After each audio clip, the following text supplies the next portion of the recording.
పైన దేవుని వాక్యం ఎప్పుడు ఎన్నడూ మారదంట. మనుషులు మారిపోతారు, ఆకారాలు వికారాలుగానే ఉంటాయి. కానీ ఇవన్నీ వస్త్రముల వలె. ఒక సంవత్సరం ధరించిన వస్త్రాలు రెండో సంవత్సరానికి మరలా కొత్త సంవత్సరం వస్తుందని, క్రిస్మస్ వస్తుందని, నూతన సంవత్సరం వస్తుందని కొత్త బట్టలు ఎలా మారుస్తామో అలాగే పాత బట్టలను తీసివేస్తాం. అలాగే దేవుడి యొక్క దృష్టిలో ఇవన్నీ పాత గిల్లినవే అంటాడు.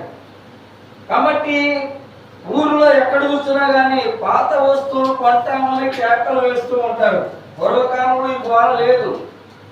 ఈ రోజున ప్రాచీన స్వభావం నీలో లేకుండా కొత్త మనస్సులోనికి రావాలని, నూతనమైన స్వభావం ఉండాలని, దేవుని యొక్క మహిమలో పాలుభాగస్తులుగా ఉండాలని దేవుడు చెప్పిన మాట. ఇవన్నీ పాత గిల్లును. నేను ఎంతకాలం బ్రతుకున్నా, సుఖభోగాలు అనుభవించినా, నాలో ఉన్న ఆత్మ బయటికి వెళ్ళిపోయిన తర్వాత ఈ శరీరం, ఈ కట్టె ఎవరికి అవసరం లేదు, ఎవరికి అవసరం లేదు. ఏం చేస్తారు? 10 నిమిషాల్లో టైం అయిపోయిందని అంటారు, గడిచిపోతుంది తీసేయండి అని అంటారు.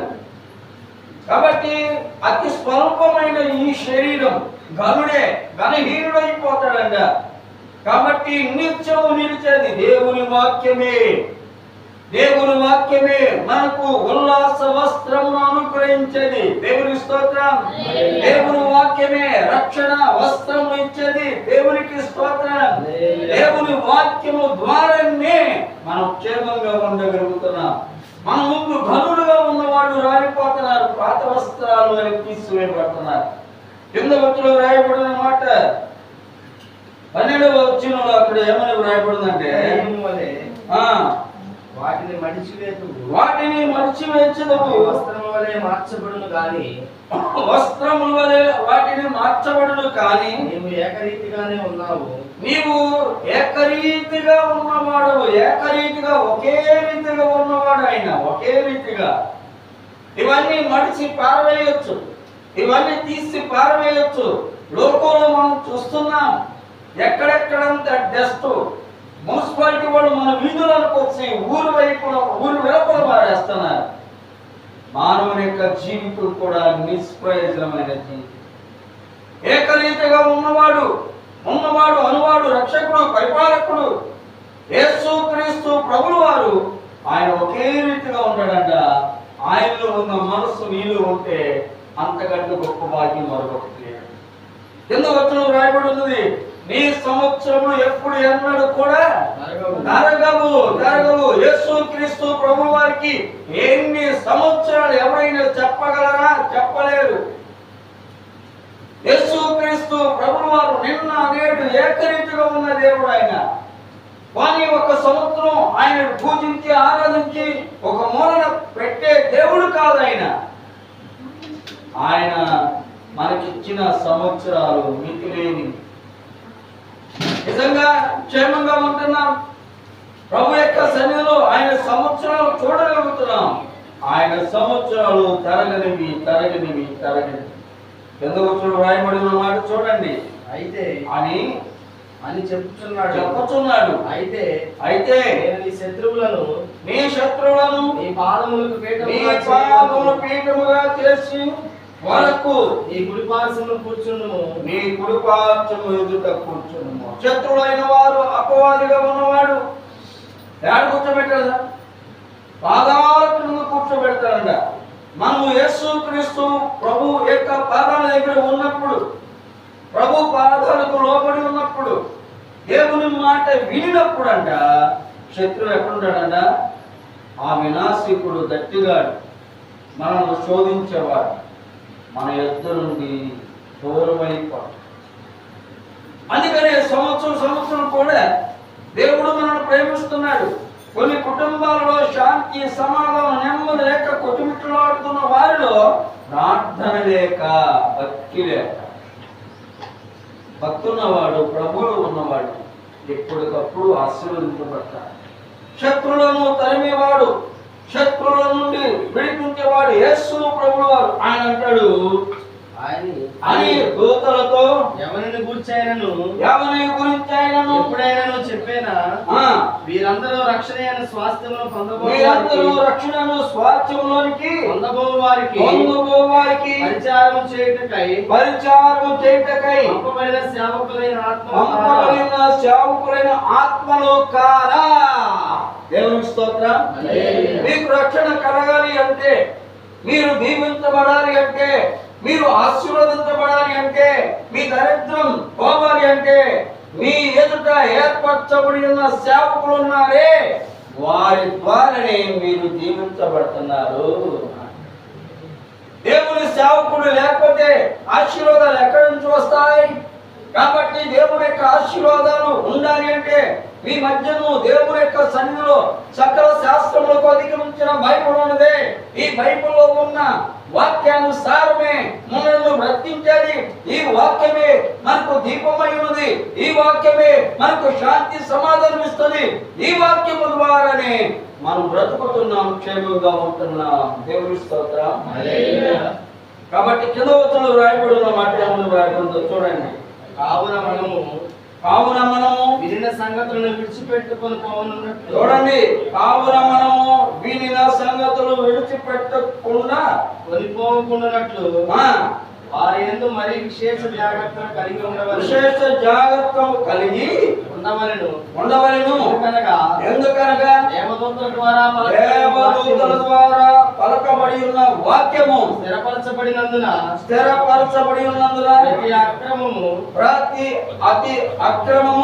ప్రతి అతిక్రమమును అవిధేయతను న్యాయమైన ప్రతిఫలము పొంది ఉండగా ఇంత గొప్ప రక్షణను మనము నిర్లక్ష్యము చేసిన ఎడల ఎలాగూ తప్పించుకుందుము. అట్టి రక్షణ ప్రభువు బోధించుట చేత ఆరంభమై దేవుడు తన చిత్తానుసారంగా సూచక్రియల చేతను మహత్యముల చేతను నానా విధములైన అద్భుతముల చేతను వివిధములైన పరిశుద్ధాత్మ వరములను అనుగ్రహించుట చేతను వారితో కూడా సాక్ష్యం ఇచ్చుచుండగా వినిన వారి చేతే మనకు దృఢపరచబడెను. దేవుని యొక్క సన్నిధిలో ప్రభువైన యేసుక్రీస్తు ప్రభువు వారు చెప్పిన వాక్యాన్ని మనం వింటున్నాం. ఇంత గొప్ప రక్షణ మనం నిర్లక్ష్యము చేసిన ఎలాగో తప్పించుకోగలం. కాబట్టి యేసుక్రీస్తు ప్రభువు వారే ప్రతి ఒక్కరికి ఒక్కొక్క కృపావరం ఇస్తాడంట. యేసుక్రీస్తు ప్రభువు వారే ప్రతి ఒక్క మనిషికి ఒక వరాలు అనుగ్రహిస్తాడంట. అందుకనే ప్రతి అక్రమముల నుండి విడుదల చేయగలిగిన యేసుక్రీస్తు ప్రభువు. కాబట్టి మనము దేవుని యొక్క సన్నిధిలో ఆదివారం నాడు విశ్రాంతి దినమందున దేవుని యొక్క సన్నిధికి రావడం ద్వారా మన దోషాలు అతిక్రమాలు క్షమించబడతాయి అంట. దేవుని స్తోత్రం. దేవుని యొక్క సన్నిధిలో పరమడాక్టరైన ప్రభువైన యేసుక్రీస్తు ప్రభువు వారే దేవుని యొక్క సన్నిధికి వచ్చి మనకు ఒక విడుదలను ఇస్తాడంట. దేవుని స్తోత్రం. కాబట్టి విశ్రాంతి దినము దేవుని యొక్క సన్నిధి రావటం 1000 దినాల కంటే శ్రేష్టమైన భాగ్యం. దేవుడు మిమ్మల్ని, మీ పిల్లలను, కుటుంబాన్ని, సంఘాన్ని సమృద్ధిగా దీవించునుగాక. ఆమేన్. ప్రార్థన చేసుకుందాం. మమ్మలను మిక్కిలిగా ప్రేమించిన మా ప్రియ పరలోకపు తండ్రి, మీ బంగారు పాదాలకి స్తోత్రం నాయన. మమ్మల్ని ప్రేమించి కలిగించి ఉన్నతమైన కృపలో మమ్మల్ని పాలుభాగస్తులుగా వాక్యం ద్వారా ప్రభా నీ బిడ్డలందరినీ అంచెలంచెలుగా దీవించావు, అంచెలంచెలుగా ఆశీర్వదించావు. నిజంగా నీ ప్రియులు, నీ బిడ్డలు స్థలాన్ని ఎన్నుకొని వారి ద్వారా మందిరాన్ని కట్టించి నీ ఆత్మను సంపాదించుకునే భాగ్యాన్ని గడల ప్రాంతంలో ప్రభావ నీ బిడ్డలైన వారికి ఇచ్చాను. మంచి గొప్ప అవకాశాన్ని బట్టి నీకు అన్నాను. అందులో బట్టి మేమంతా కలిసి నూతన సంవత్సరంలో మొదటి నెలలో ప్రభావ రీతిగా నిన్ను స్తుతించడానికి విశ్రాంతి దినమందున వాక్యం ద్వారా మా హృదయాలు బలపరుచున్నాము బట్టి ప్రార్థిస్తున్నాము.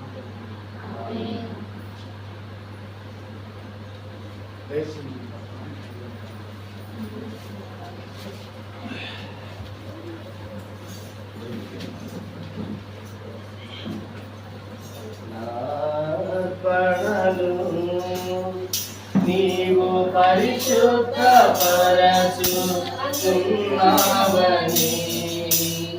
యేసయ్యాని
సమర్థమై వాడమన్నట్టు సేవకేమి పొడుగు లేకుండా చేయండి. ప్రతి మీద సకల దీవులుగా చేయండి. మారుమంతయో నిరకల నాగున నిన్ను ఆరాధించడానికి మీ కృప చూపండి. సంఘాన్ని విస్తరింపచేయండి. మహిమలు పాలుభాగస్తులుగా చేయండి. కనులు రక్షకుడు యేసుక్రీస్తు నామం బట్టి ప్రార్థిస్తున్నాను.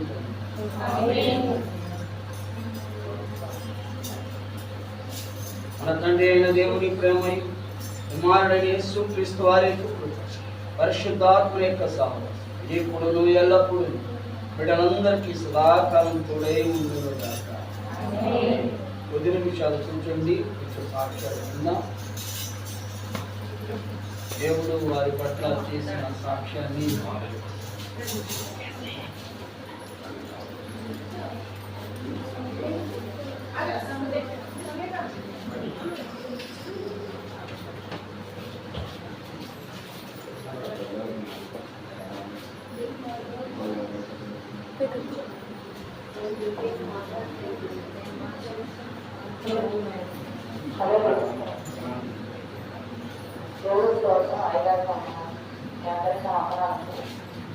మా అమ్మాయిది నిన్న లంగాలు వచ్చినాము.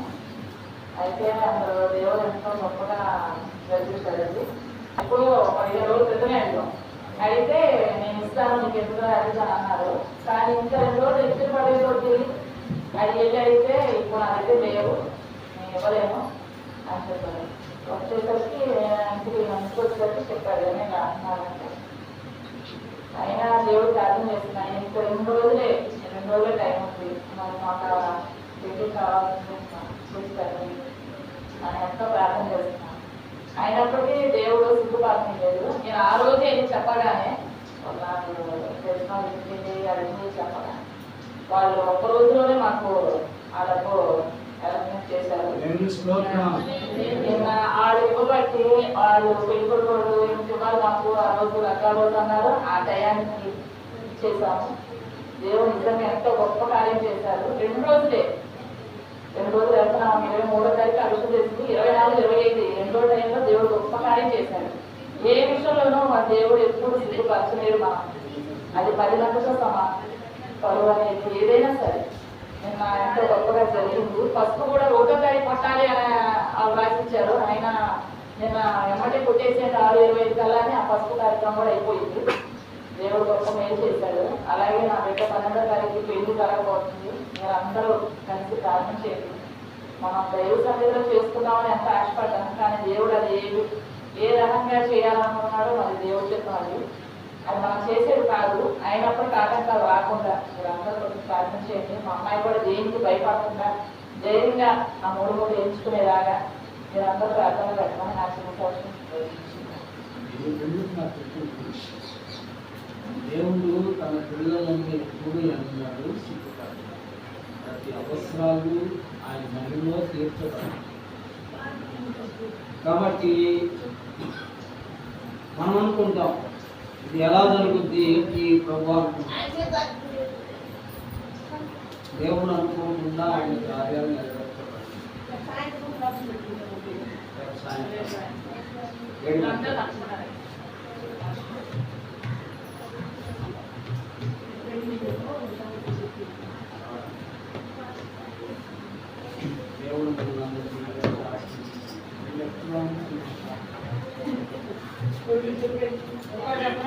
దేవుడి గొప్పతనం. శుక్రవారం రోజు కూడా